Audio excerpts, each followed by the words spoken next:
Picture this. It is Friday night, and you are already home. Your shoes are kicked off by the door, the lights are dimmed just enough to feel warm, and your phone is face down on the table, blissfully quiet. Your breathing slows, and your body finally unclenches, because for the first time all day, there is nowhere you need to be and no one waiting on a reply. To some, this sounds lonely, but for you, it sounds like the only way to truly breathe. That friend who just canceled plans isn't avoiding the world, they are protecting something. If you have ever been told that you need to get out more, or felt judged for not being the life of the party, you might have started wondering if something was broken inside of you. But what if your craving to be home is actually a sign of your emotional intelligence? What if you aren't antisocial, but instead you are practicing a very powerful form of intelligent self-protection? The truth is, your nervous system isn't lazy. It is actually more evolved for survival than you have been told. In psychology, we talk about something called optimal arousal theory. Everyone has a different threshold for stimulation. For some, a crowded room is an adventure. For you, it might feel like a sensory assault. Every conversation, every bright light, and every social expectation requires processing power. When you love staying home, it is often because your nervous system reaches its limit faster.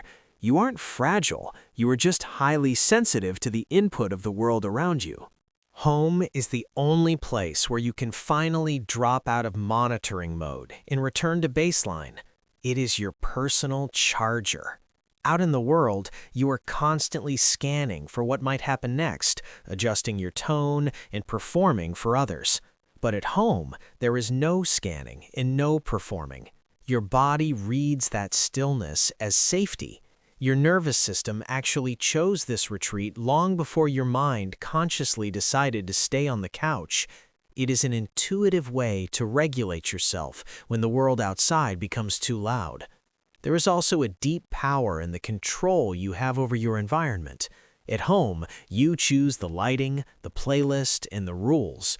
For people who feel everything intensely, this control isn't a luxury, it's a survival requirement. This is where your creativity incubates. Research suggests that those who enjoy solitude often possess a high internal self-presence.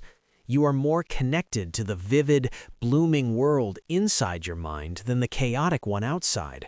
Your best ideas don't arrive in crowded rooms. They arrive in the quiet stretches of a slow morning or a late-night thought spiral. However, we have to be careful because there is an invisible line where recharging turns into isolating. We live in a world where our homes have been invaded by the outside world through our screens. You might be staying in to rest, but if you spend that time scrolling through the lives of others, you are still microdosing social anxiety. You aren't truly resting if your phone is still demanding your attention. This is the digital sanctuary trap. To truly reclaim your peace, you have to reclaim the psychological borders of your home. You don't just need to stay in, you need to stay present. So, how do you know if your solitude is serving you? Ask yourself one question. Does staying home leave me feeling grounded and more like myself, or does it leave me feeling numb and smaller? One is peace, the other is hiding. If you find yourself drifting toward the latter, you don't need a loud party. You just need gentle contact with the world, a quiet walk, or one honest conversation that doesn't require a performance. Growth doesn't mean you have to stop being a homebody. It just means using your home as a base, not a boundary. You are allowed to protect your peace. You are allowed to value depth over noise and meaning over momentum. You are building a life that doesn't exhaust you, and that is a beautiful thing. You aren't missing out on life, you are simply curating it. So keep your coffee warm, keep discovering the worlds inside your mind, and remember that your quiet is your greatest strength. Safety doesn't end at your front door, but it certainly begins there.